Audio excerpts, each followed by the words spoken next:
เอาสบายดีมากินข้าวตำหุ่งมาเลยกับ มันเลย ใส่หมู อ่อนไหมอ่อนไหมอ่อนไหมโอ้ข้าวกับมีหมดแทนเลยข้าวเหนียว มีหมด ข้าวเที่ยงข้าวเที่ยงข้าวเย็นแล้วอันนี้มาไหมครับ เอาลูก มาหน่อยไหม ตามสบาย โอ้นี่แซ่บๆนี่คนนี้ใส่หมูปิ้งใส่หมู ต้มได้ ต้มใส่หมู ปิ้งได้กินข้าวที่นี่ลงมานี่ เขาทานอย่างนี้ก็ได้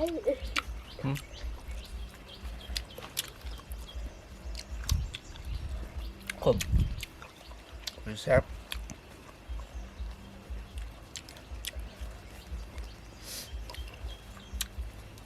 หนัก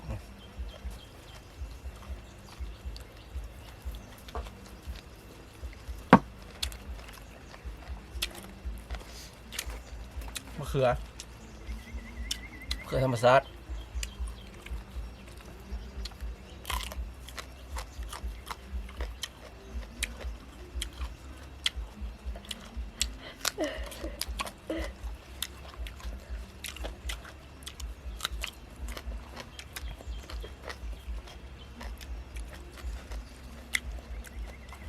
จำแจ่วอีก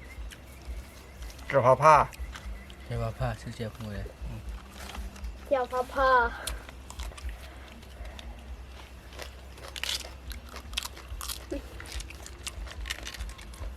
กระหลำธรรมชาติใส่แตะปุ๋ยเคมี นี่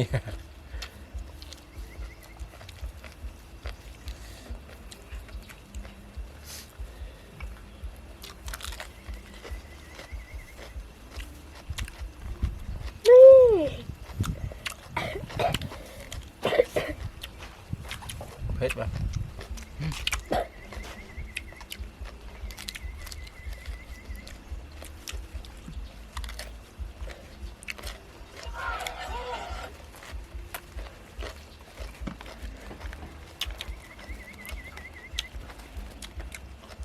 ฮะฮะฮะ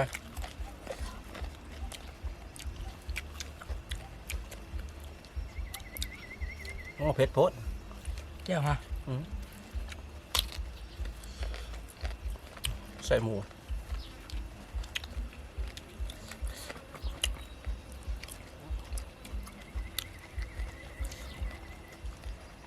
เขาว่า ที่เขาอยู่สวนมันอยู่สวนเผ็ดเต็มอยู่หลังอุ๊ยเผ็ดปุ๊กเผ็ดหลายใส่เผ็ดหลายเผ็ดนะเข้าเนื้อนั่งไม่หรอ ได้อยิน นั่งแกนั่งแกแล้วมาเลยไหมครับแซ่บเหมือนนะ มาเลยไหมแล่หมอนี่ มึงจะกินอะไรมึงจะกินอะไร họ thêm họ thành các vết gì hả Dạ. cắn đi thế กินแห้งชิมัด เอามาโซ่บัดกินโซ่มันคือว้า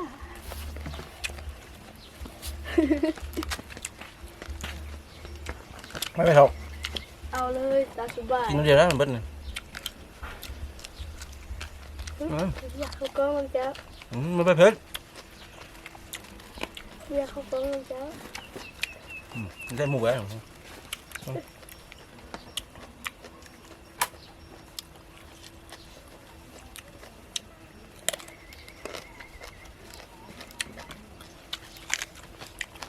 จัดไป hảโอ้ยไป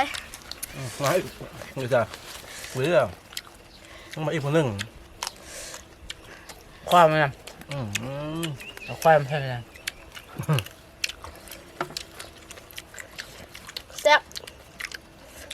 คัก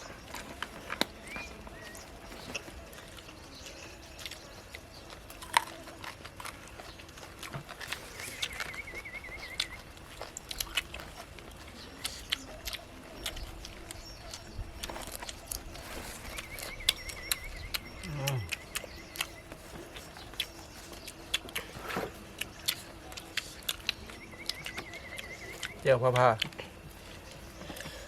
พักโบราณนี่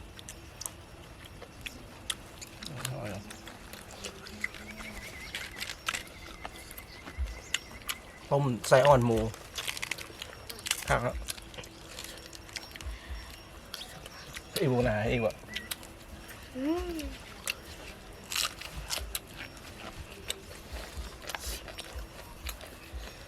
ลงทุนได้เลยนะ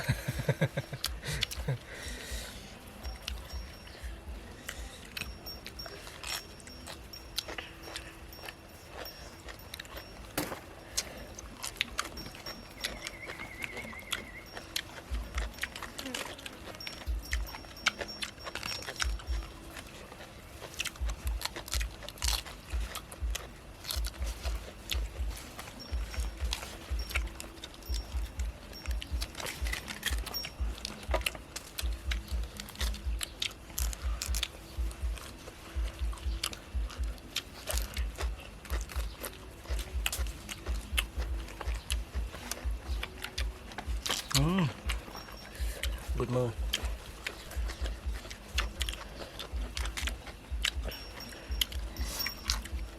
วันหาที่ไม่ไปย่างบุตรอ๋ออีก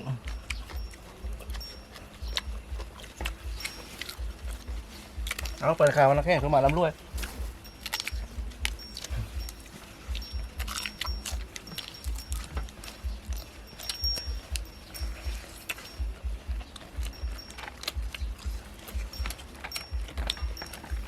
จะพอเข้าอ่ะ เรื่อยสิต้องเชื่อ นี่ไปลูกนี่ไปลูก ยังไม่เห็นไหน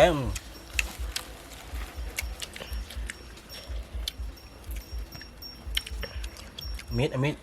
เดี๋ยวไม่ไป นี่ดีสิปะ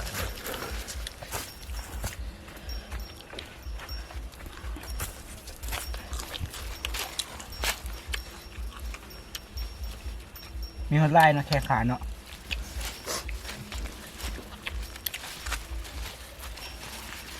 แซ่บ เราดังแล้วนะตอนยาวแล้วยำหมกขาย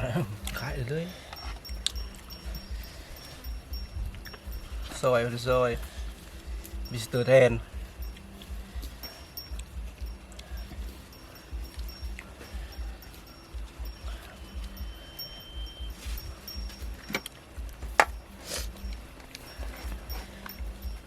ก็ได้หมดครับเนาะ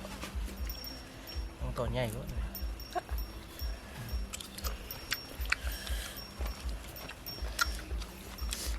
นี่ย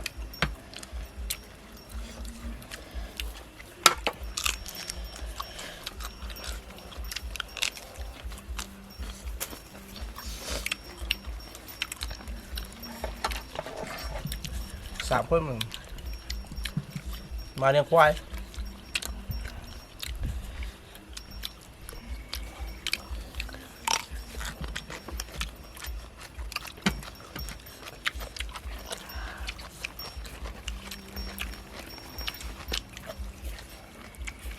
กินข้าวง่ายดู เขาเรียกอะไรนี่คำเนี่ย มาเด้อเขา มาได้หมอเห็ดตอนยาวย่ำยาง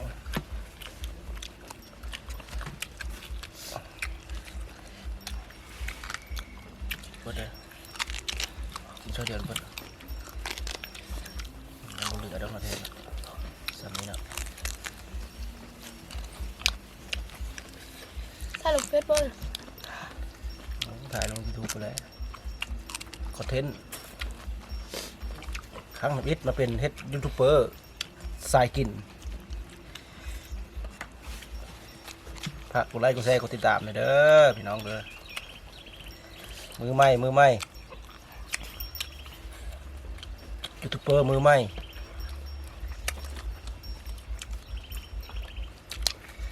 มาส่วนลูกส่วนหลานเฮ็ดยูทูบเบอร์ก็สร้างซ่องใหม่มาเฮ็ดยูทูบเบอร์สายกินเลย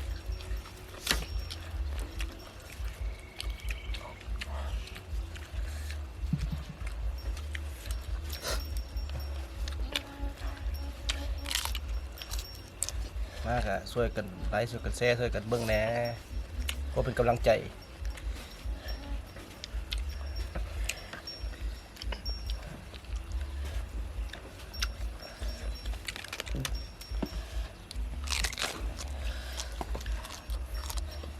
ต้องห้ามมาดิ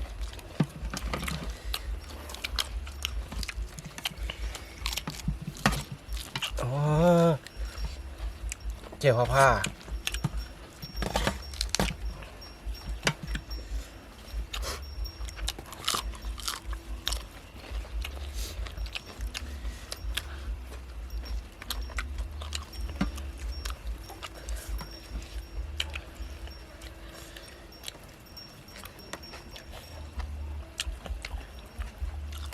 หนัก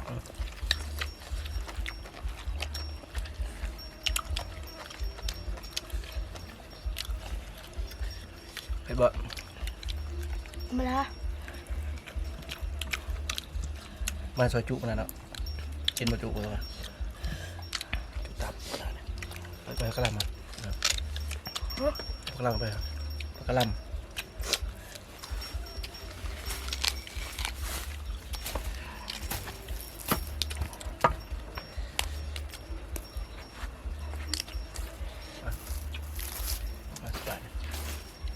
กระลำเป็นหัวพี่น้องเอ้ยบาดเอามาจากสวนสดๆเลย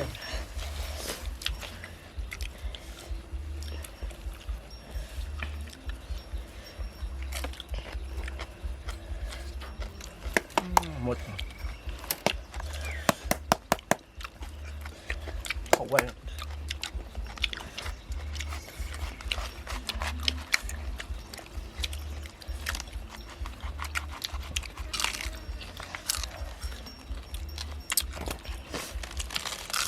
แต่ยังมีคนเก็บหมกเพชรมันก็เลยบอกอันวันที่โตบมาแปลงเก็บแปลงอยู่แปลงเก็บ เด็กครู เป็นอะไรถูกเยอะนะ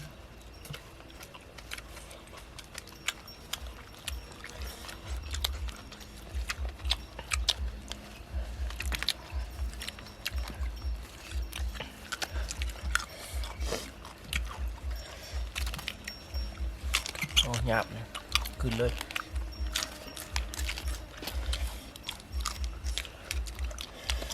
กินหมดเลยนะ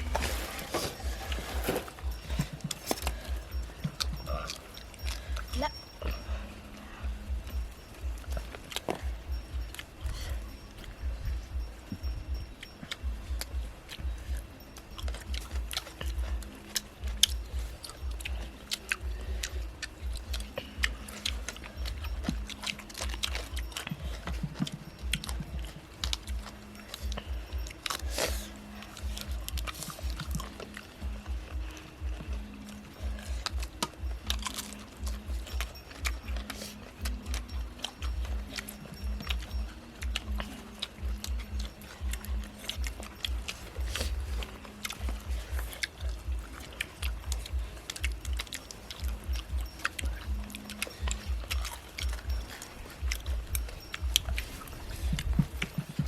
เป็น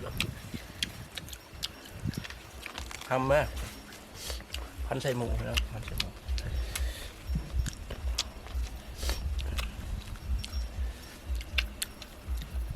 โอ้แต่เล็บดำ ตัว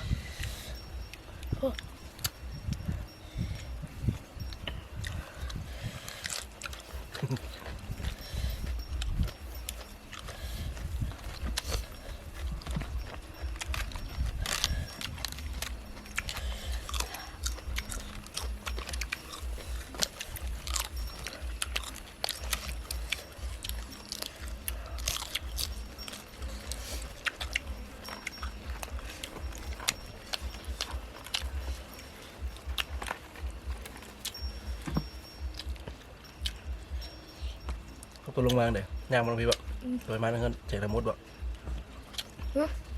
โดยลงมานี่บ่ เกิดบ่ รถกระจอดอยู่นี่มีคนบ่เพื่อนครับ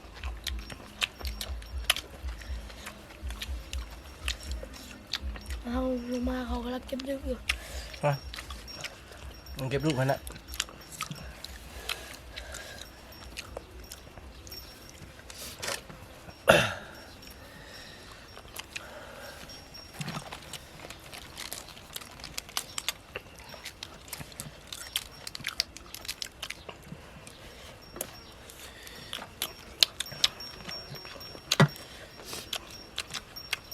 ถกเลยเนาะถกเลยแจ้วก็ได้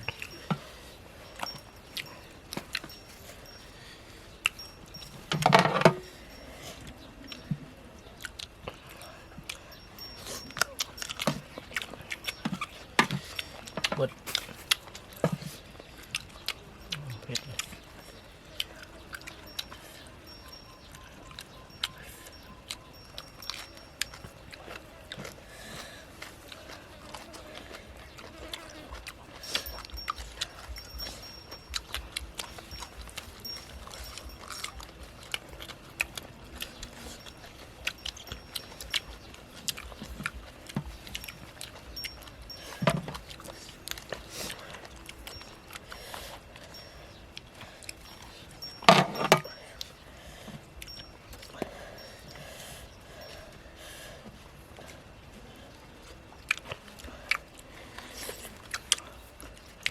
อิ่มพี่น้องเอ้ยดีง่ายดู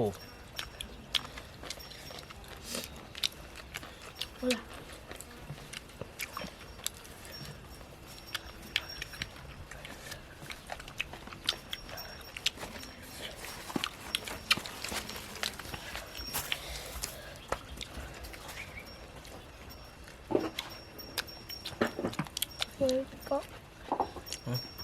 ก็ มากี่วันแล้ว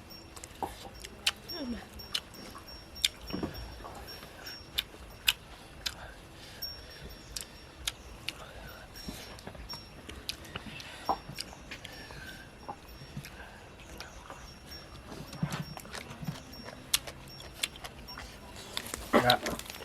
อิ่มแล้ว อิ่มมันหนึ่งแล้วเข้ากับเบิดกินกับมดแล้วก็อิ่มพอดี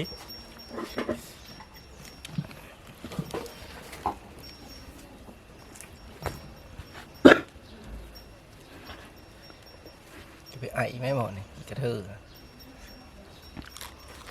โอ้บ่จักนี่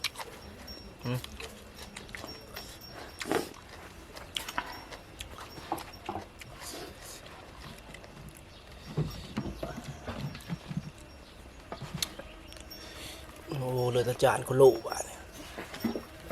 มีแต่หมักเพชร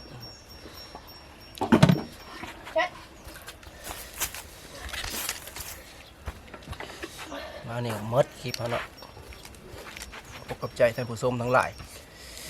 ไลค์กดแชร์กดติดตามเพื่อเป็นกำลังใจให้ผู้เฮ็ดคลิปเนี่ย